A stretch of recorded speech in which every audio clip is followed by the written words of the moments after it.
Hello, everyone. As promised, once again, we are back here with yet another inspiring story. Today, we have with us a personality known by a lot of women in Dubai for her beautiful and amazing personality. Someone who have moved her career from banking, private banking from DIFC, straight to healing and empowering people. Yes, you got it right. It's none other than Pooja Nandini. Thank you, Pooja, for joining us today. Thank you so much, Meena, for having me here. So, how are you doing? I'm doing great.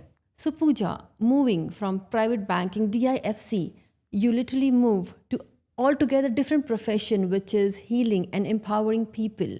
So, how did this journey started? We would definitely like to know about this. Sure, Meena. So, basically, when I was doing my job at banking, I constantly had this feeling that this is not where I want to, retire from. This is not something that I want to do all my life. Something kept on telling me I have a bigger purpose in life. And this voice within me was so strong. But that time I didn't know what is purpose and what does it mean I have a bigger purpose in life. So I would hear this in my mind, but I couldn't honor this, I couldn't follow this. And there happened to be days where I just went to office feeling completely lost, and at times it started to I started to develop little frustration and irritation with work.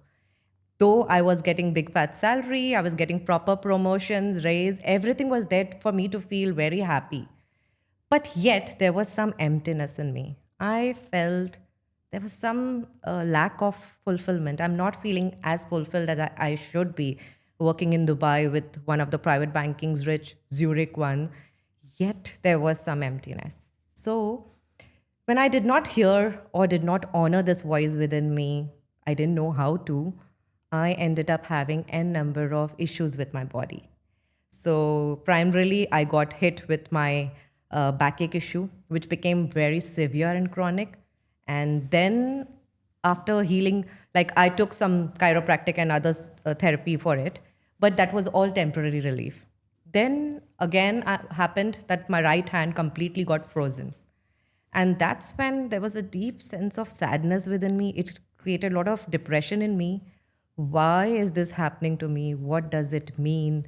And all these deeper questions towards life started to, haunt me. And in search of treatment for my right hand, frozen hand and shoulder, I happened to visit a hypnotherapist because none of the medicines were healing me fully. So it used to come back again. So I happened to meet a hypnotherapist, and when she explained me how it works, what it is exactly, I felt as if this is what it is that I want to do in my life. I took couple of therapies and it healed me beautifully. It did not even heal, it not only just healed my mind, but it also showed me path towards my purpose. And that's when I realized this is something that I want to do for others, and this will give me a great sense of gratitude and fulfillment. That's how I switched from private banking, and it took me no longer to decide that I want to do this as profession. So I moved into hypnotherapy. Well, Pooja, as Sadhguruji always say that people spend their entire life just to search for the purpose of their life. So, do you think this is the purpose of your life, helping people and grooming them and doing meditation for them? Yes, absolutely. This has to be my purpose because I strongly believe purpose is something, it is my personal belief. So, purpose for me is something that gives me great sense of fulfillment. So, this is how I analyze what is purpose in my life that gives me a sense of fulfillment. So, this just happened to me naturally. I struggled in all other areas of my life, Meena. Like I've tried banking and everything, I struggled. But healing others, this just happens naturally to me. And success in this field happens naturally through me. And I strongly believe there is a higher power that is working through me to create some miracles and transformation in people. And since childhood, I always believed that there are miracles, possibilities, and there are some, I believed in extra possibilities in life. And this is one field, one area which never led my faith to be shaken. So my faith was always intact here in this field. And that's when I knew that this is my purpose. And yeah, it's very fulfilling for me. It gives me a great fulfillment. We have seen people switching their interest, their profession, their hobbies. So, Pooja, I want you to guide our audience that how will someone know what is their purpose of their life and if they're really following the right purpose of their life? So basically, Meena, purpose is something which I believe everybody, I'm sure, has their own definition of purpose, but it is something which comes very naturally to you. So I believe you don't have to chase purpose, it comes towards you. And all you need to have is that wisdom to acknowledge that this is my purpose. This is something I'm passionate about. Like, let me explain you. Like, let's say if you have today all the money that you require, you're the wealthiest person on earth. But yet, there would be one thing that you will never want to leave doing. You will still continue doing. That is your purpose. So, something for which you're very passionate, you can do selflessly. And through purpose, I feel we all need to earn gratification, gratitude towards life, and contentment. So, purpose leads you towards feeling very contented in life, very satisfied, and you wake up very joyful, motivated, and you are in gratitude state. That's when you know that you're following your purpose. Wow, so beautiful. I mean, we don't really have to look for a purpose. Purpose will definitely find you. For sure. Thank you so much, Pooja. And then I heard that, you provide a lot of different therapies and sessions. So can you please tell us what all the services and what all therapies you provide? So, I'm a clinical hypnotherapist and regression therapist. So, I do hypnotherapy, past life regression, I do counseling, I do couple relationship healing, intimacy healing. I do, for parents to learn how to groom their children. And I think house clearing, negativity clearing, clearing the dark forces, energies. So I do a lot kind of clearing through these modalities: hypnotherapy, regression therapy, and energy work. And I just want to know, out of curiosity, what is past life regression? And I mean, how does this work? So, past life regression is, in this phase of life, if suppose you have any issues in the body, let's say you have a pain in the back which is not going, the middle back, and suppose it's not leaving you, and you constantly take medicines, you have tried everything, but somehow it's just not giving you relief. So, now what happens from here is when you try to go in regression therapy through your body, through this pain, you go back to the time when this pain actually was established, when it started, and you will see that, let's say example, you will see that you are in a war probably, and somebody had shot you at the back. That pain can still persist in your body, and that in this life at present age, something might have happened similar that triggered that past life, and it opened that file. And now this small pain turns into that bigger one. The capacity of the pain increases to that level which you felt in that life when you were shot at the back. So that pain could have left you with feeling, oh, I'm betrayed, my friend betrayed, or whoever betrayed who, shot you from behind. So it can leave you feeling betrayed, hurt, whatever. So that feeling can come till here and make you feel, that strong. The impact can be that that strong. continues even in this So life. when you actually close this file, when you actually close this past life, you will see that logic is learned, your lesson is learned, and you will be able to, release all that pain. And within 1 or 2 session max, your pain is actually gone. This really works. Yeah. So we separate that life file from because our body stores all this memory in our cellular memory. It's all stored past life, and every data information is there in the body. So, Pooja, I would definitely like to know that what kind of queries or say patients or inquiries are coming to you, and which age group is mostly approaching you for the therapies? So basically, there are phases. Initially, when I started this, I was dealing with a lot of patients who are depressed, because that was one of my primary motive, that I want to heal people who are undergoing depression so that they don't have to consume antidepressants. So that was my first aim of life. So I dealt with a lot of depression patients. Then I have mastered in healing a lot of relationship issues.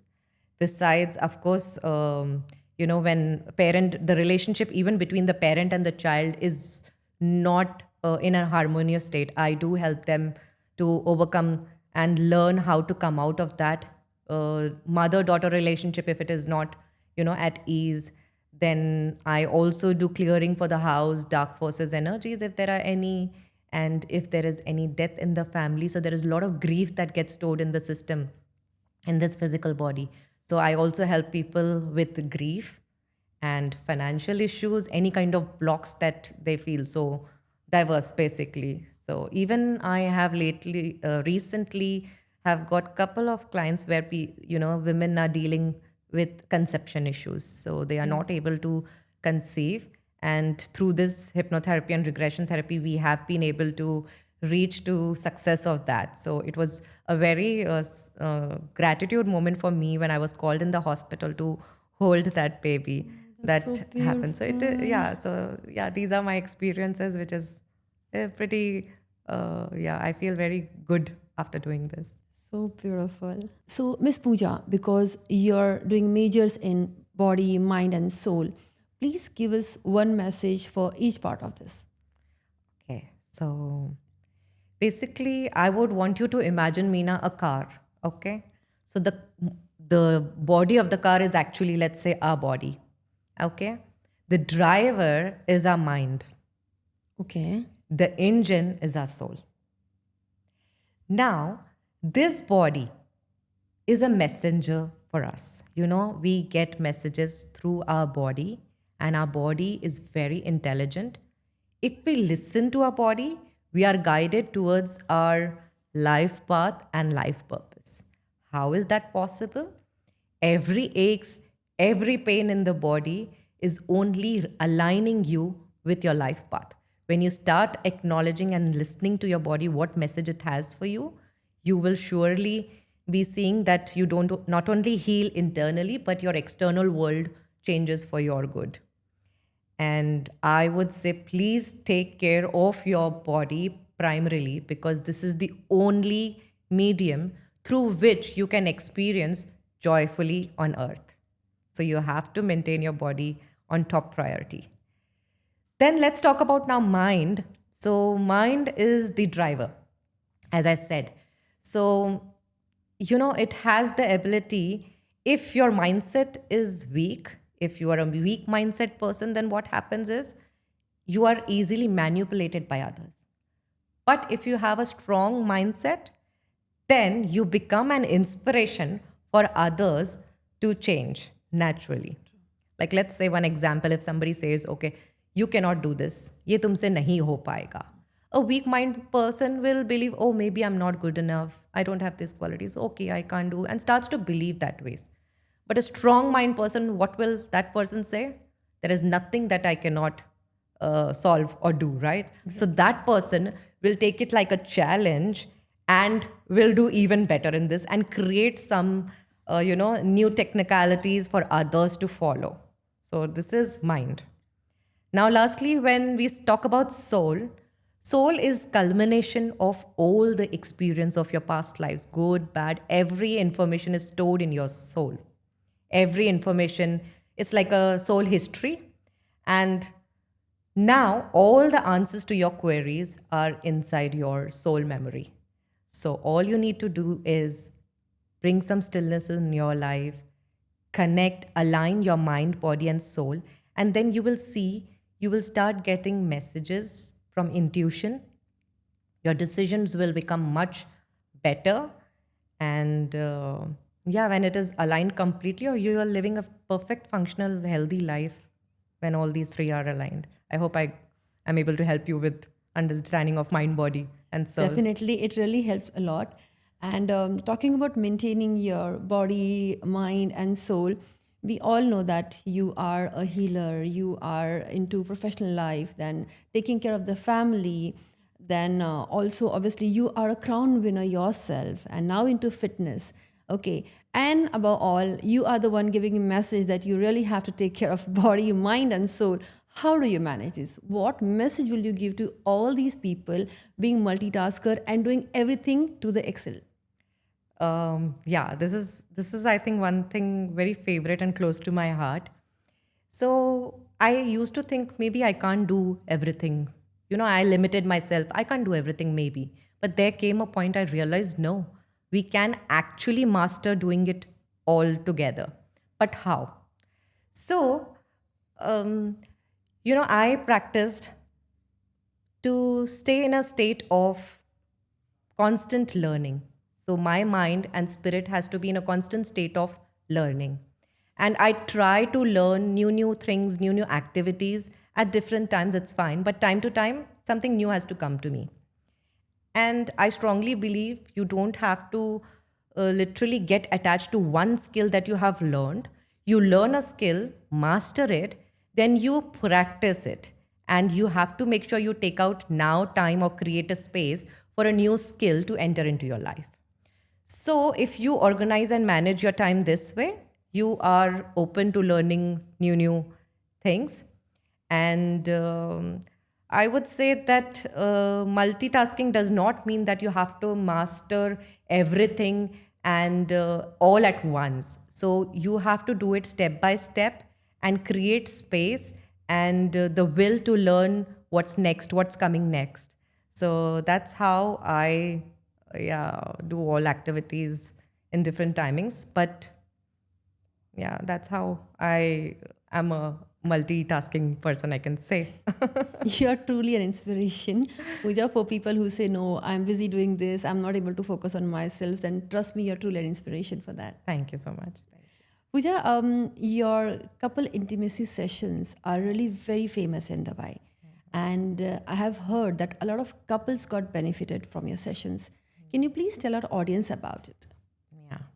This is also something very interesting that I do. So basically, what has happened is I have, studied hypnotherapy, regression therapy, energy work, and out of that, I have sat and went deeper into my meditation and created a tool and technique in through which we can actually help couples to bring their compatibility to equal levels, because it cannot be like if a person, I have love for you, maybe let's say 40%, and the other person is only, that other person is 70%. So, what will happen? There'll be a gap, there'll be a disconnection. So, this intimacy healing brings a lot of, rewiring where couples lose their intimacy because it becomes very monotonous. It becomes like a very routine work. So while I help them, raise their compatibility, companionship to equal levels, I bring the activities that they should be doing together. So I bring togetherness. So let's say we add energy to bring togetherness of travel together, because many couples come and say, no, my husband does not like to travel at all and I want to travel with my partner. Or they will come and say, my spouse does not like to go for fitness and gym, but I want to go out with her and do like some fitness and start my day with that. So we bring a compatibility to equal level, and also we create a lot of the attraction towards each other. So at after a certain time, the intimacy attraction fades, so we bring that attraction for each other, we revive that, and that's how especially people take this session from me when they travel. So they want to create that excitement for them, they want to have travel with partners full of joy, not like you go travel together but you are fighting, so then what's the point?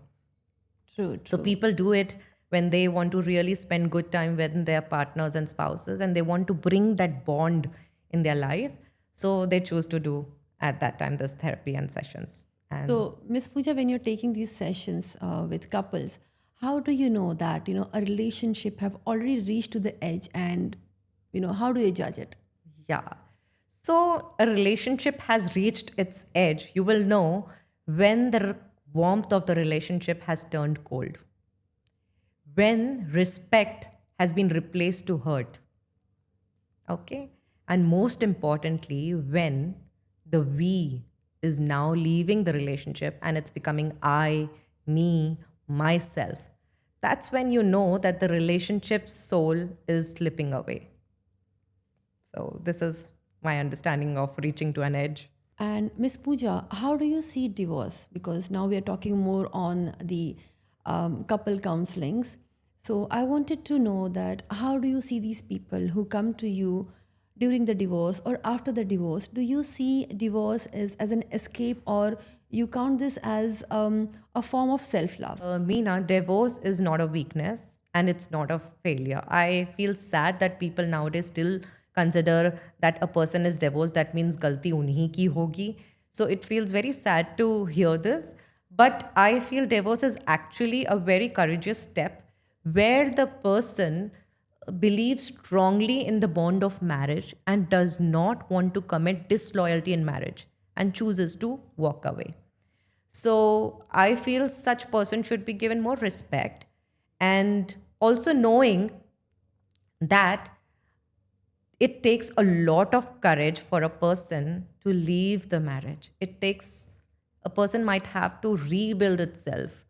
He or she might have to, start from the scratch. So instead of judging them, we should respect them. And yeah, that's what I think about divorce. Pooja, what hurts the most in a rejection? It's the no or something deeper? Meena, I believe rejection is not always, it not always causes pain, because no not necessarily means that I am rejecting you. It's like, I'm dating somebody, and if somebody proposes me, I have to say no to this person. So this no doesn't mean that I'm insulting you or I am, mistreating you. I'm just saying, no, I'm dating somebody else. So this no shouldn't cause hurt. So I believe what actually caused deeper wound is that the partner has not chosen me but have chosen somebody else instead. Yes. It's not the This, no, is that the yes, person have chosen somebody else. else. Why Ah, not correct. me? That causes the deeper wound, the sharper wound. And yeah, this is what something that needs to be healed thoroughly so that it doesn't happen with you repeatedly. I think a lot of us are suffering from the same thing. It's just a Yeah. no.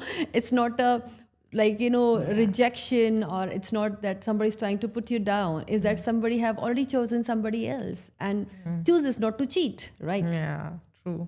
So true. So Pooja, what do you think? What are the major blocks for love and money in anybody's life? Yes, very interesting question. Actually, for both, I have answer which matches to both, which is greed is the major block for both love and money.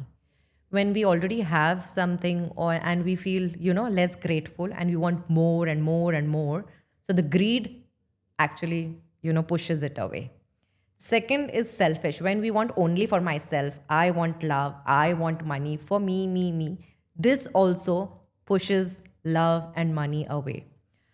So these are the blocks. Plus, also, I would ask, I would ask people to keep their house clean. Cluttered house will not welcome love and money at all. Follow discipline.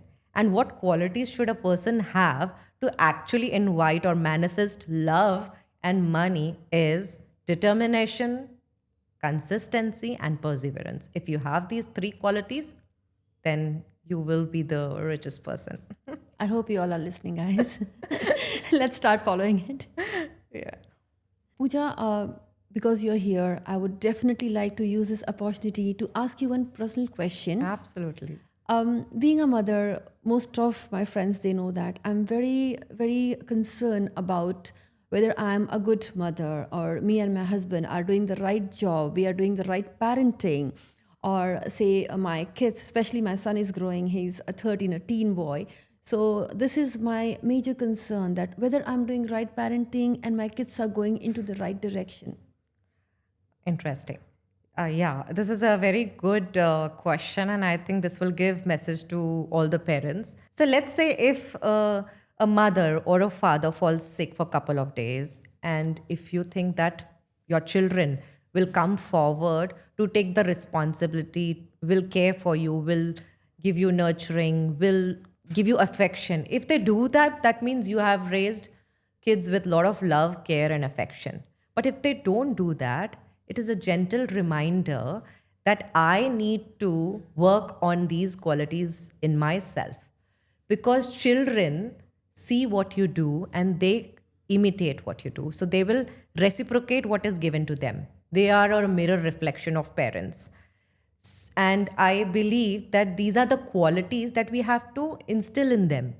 They will not know how to be compassionate. They will not know how to take responsibility. We have to teach them.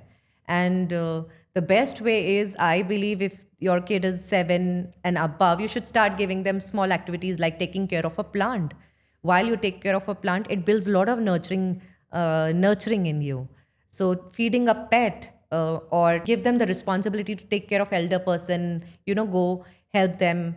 So this will instill these qualities of compassion in them, and that will give you a good sense of feeling like I have done good parenting if they do all these things. Well, your answer is making me really feel happy and satisfied. Absolutely. Thank you so much, Pooja. Pooja, now I'm going to ask you a very scary, or you can say a topic which a lot of people don't want to talk about. Do you believe in black magic, or how does it work? Or do really somebody have to, plan something against you, or it just happens? So basically, I never used to, earlier days, never used to believe what is this black magic and all that. I never believed in this. But then there came a situation in life where I had seen this and it happens. Yes, it really happens. Oh, I'm getting goosebumps now. Now, to understand that black magic is not always done by somebody only. It is not necessarily that somebody has done so you have a black magic. Even if a person is jealous of you or holds envious feeling towards you, that can convert into darker waves, the waves, the energy, and that can impact you. So when people's thought towards you become very dark, that impacts as a black magic. So you get my point, right? So that is also possible. Plus, yes, we do have, if we have white energy, so we have people using black magic for getting, benefiting out of that. So what we do in therapy is we help to clear this. So we are trained to help them clear this from their aura, from that physical body, because sometimes we can just simply absorb, pick it up because of the weak aura, leakages in the aura, or sometimes it is that strong wave that is coming to you regularly and it can ruin your career, success, love life. Especially, I do this clearing for couples because it is very important. Sometimes, yeah, it does.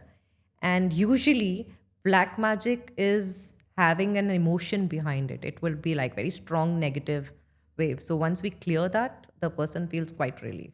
It has the ability to get inside you and make you go into the misaligned paths. So you will see people with black magic, they will not feel like going to temples. They'll be, maybe they'll be just lying on the beds, or sometimes their business will not work no matter how hard they're trying, it will fail. Relationships will have a lot of fights, conflicts, arguments. That's when you know like these kind of things are probably happening. My God. So, guys, you don't really have to do something against somebody. Please keep your energies positive. That's important. Even your negative energies can really kind of do a magic. Negative thought itself. Yeah, negative thoughts. Yeah, Oh my God. That's great to know. My God. Miss Pooja, how do we handle death in the family? How do we come out of the pain, the sorrow? And do you think that the souls, they try to contact you or come to you or speak to you their unspoken truth or unspoken facts? Absolutely. So if there is a death in the family, I urge people to please do a grief counseling or grief therapy, especially through hypnotherapy and regression therapy. It works fantastically because grief gets stored in your, stomach. It gets stored in your physical body. people can have it in the different places, but grief can actually break down the body. It can actually cause a lot of other health issues. And as you ask, like, does the soul come back? So I have seen when the death happens, your body starts to give, your body will happen to have some kind of diseases or something. When, if at all it happens, you know that some, when you take the person to the trance and you do the therapy, you will realize, okay, so the soul had tried to connect this person through the pain or through the health issue. And when we actually go to the cause of this, you will find that there was something unspoken or something unfinished left, some desire that that soul had or wanted to finish, wanted to finish some purpose, something they wanted to say. They come back, they try to come back to collect their energies, basically.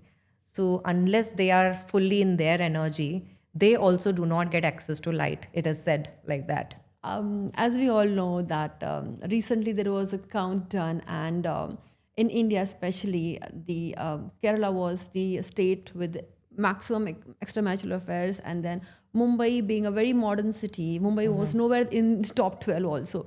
So what do you want to say about this, and why these numbers are increasing in current world?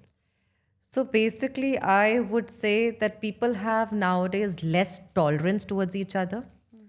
And I think everybody wants to explore the world because there are too many options available. We have Bumble, we have Tinder, we have now so much through social media options available. So the tolerance with the partner, with the spouse has gone completely. Okay, if you can't pay me money, that's it. I will earn the money, I will go. And then that person becomes your thoughts become very bitter towards this person. I'll put it in a way that if you can't pay me money, you pay me alimony. That's what is going on. Yeah, so ऐसे ना बहुत सारे options आ गए हैं आजकल. So लोगों को लग रहा है कि हमें एक्सप्लोर करना है, टॉलरेंस कम हो गया, पेशेंस कम हो गया एक दूसरे के साथ. पहले के टाइम और था कि लोग थोड़ा सहते थे, थोड़ा बर्दाश्त करते थे. एक ने कही, दूसरे ने मानी, कहते दोनों हो गए ब्रह्म ज्ञानी. तो एक ने बोला, कभी एक चुप रह जाता था, कभी दूसरे ने बोला, ये चुप रह जाता था. बट आजकल कोई चुप नहीं रहता है, सब जहाँ झगड़ा हुआ कि लोग बाहर चले गए. So that is what is happening, and I think this is breaking the relationship. So plus both are not growing together. So relationship में क्या होना चाहिए मीना, दोनों को साथ में बढ़ना चाहिए. They should respect each other's qualities. They should be able to help each other grow in their field and not suppress. So basically हम क्या हो जाते हैं, हम चाहते हैं कि आप ऐसा ही करो जैसा मैं चाहता हूँ. So we try to change the person. And don't accept as and what happens is when you change the person, you only don't like this person because ये तो बदल गया है, ये तो पहले ऐसा नहीं था जिससे मैंने प्यार किया है. So we only try to change. काफी सुना है ये. हम ही चेंज कर देते हैं, ये ऐसा करो वैसा करो, बाद में हमें ही वो पसंद नहीं आता. So I strongly believe to my partner, I never want to change. If they change naturally by themselves, by being with me, that is their choice and I would respect that. But don't control the relationship, then it's fine. So very well said. As I said, काफ़ी सुनी लाइनें हम काफ़ी लोगों के लिए. But हाँ, this is a fact, and this is how the world is going ahead. Absolutely. So we can prevent. Yes.